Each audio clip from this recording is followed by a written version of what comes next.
There are many ways that you can learn from someone without them even teaching you and without them even knowing. And one of the ways is just observing how they do things in real time. One example of this is Jim Jones. He learned a few things from Slim Thug, and it was in real time. Listen to Jim Jones as he breaks it down. Check it out. We just got that fame, but right before that fame, me and Cam was like still 1 foot in, 1 out, was really still outside, and we did a lot of different things. And one of the places that I went was Houston at that time, and this was very early in the Diplomat era and shit. And when I went to Houston is when I learned a lot about the independent game. Jim Jones also talks about once he stepped down in Houston, how he learned things in real time. It's like it's in your face, and you just take notes and apply what you see. Listen to Jim Jones as he talks about how when he stepped down into Houston, everything was in real time. When you get to Houston, you part of the culture, so you know what's rocking. That independent lane was rocking. Boss Hogan was taking that shit. Hogan was taking that shit out the motherfucker. He was making millions of dollars when we was out there. Houston, like off of mixtapes and shit that. And I'm talking about, they were really running up a check and shit. And I was like, God, they wasn't even doing it from an independent label standpoint. They were doing it from a real independent standpoint. Like, and to confirm this, even Pharrell said that Slim Thug was making millions because he said before he even signed him, he was already a millionaire. What makes Slim Thug so special for the third time? All right. Slim is an entrepreneur, and he's like all about his business. He was dude was a millionaire when I met him.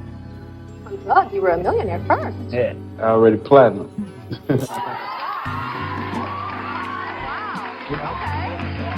So it was like, he had been hustling his tapes and mixed CDs. Oh, that's what you meant by already platinum. Yeah. Like you had already sold platinum on your own. Yeah. I was doing independent stuff. I wasn't actually signed to a major label, but I just... That's what I'm talking about.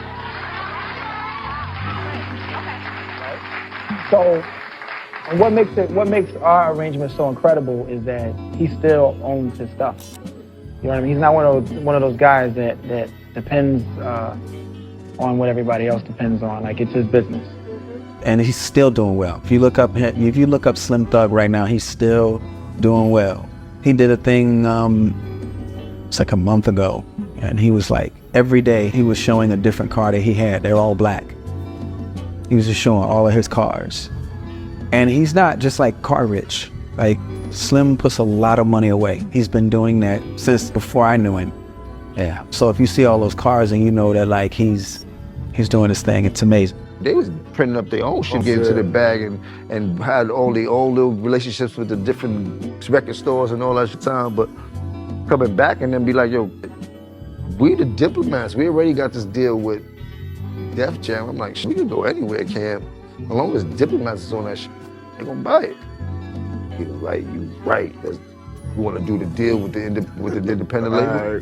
I said, yeah, let's run it. Let's go for it. Like, you dig? I needed the money at the time. Okay. Wells and them was getting bags of money and shit that. Ended up taking the Koch deal and ended up having a hell of a record with the Certified Gangster. So Yes. from the moment I got the Koch, I gave them a whole different perspective of business and sales because I don't know if they ever been hot in church. Now you got a real artist that's coming from one of the hottest groups that's on the street right now, and he got one of the hottest records that's on the street, and that turned into real sales at the time, and that put me in a position to really demand what I wanted when I was up there at Koch. So. And just by learning how Slim Thug did the independent thing down in Houston, it took Jim Jones' career to the next level, and it just took him to positions and places that he probably never been if he didn't learn the tools that Slim Thug and them did down in Houston. And also, he talks about Wiz Khalifa and how he learned from Max B. Listen to Jim Jones as he breaks that down.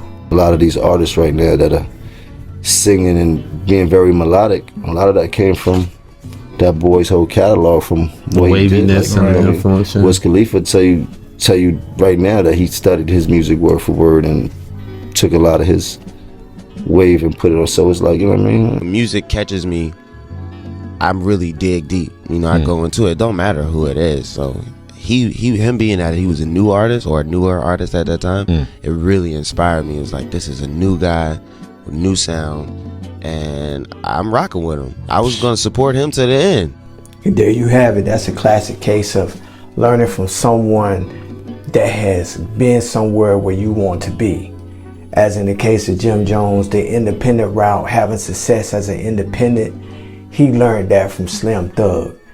And also with the melodic flow and flavor that Max B had, Wiz Khalifa learned it from him. And this was by, they wasn't even teaching them like in a classroom or directly talking to them. They studied from the actions of what they was doing. Like, share, subscribe. We out.